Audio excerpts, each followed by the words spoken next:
Hi, welcome to Vivana Vlogs.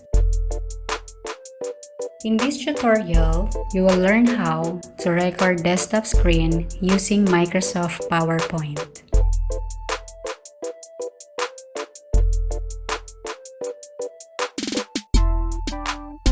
Go to Insert and go to Screen Recording.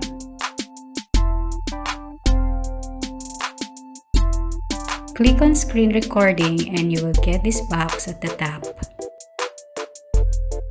You can capture a pointer, capture an audio, and also select area here and then stop recording. I'm gonna select the full screen and now click on record. It will tell you press Windows logo key plus Shift plus Q to stop recording. And now I'm gonna press the Windows key, Shift and Q, and this will stop the recording, and there we go. Now, how do you save this? Right click on the video here and you can see here, Save Media As. So here we are now. As you can see, it saves us as MP4 file.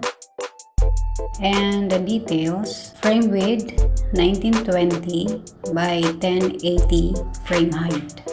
That's it. Thank you for watching. Please like, comment, and subscribe.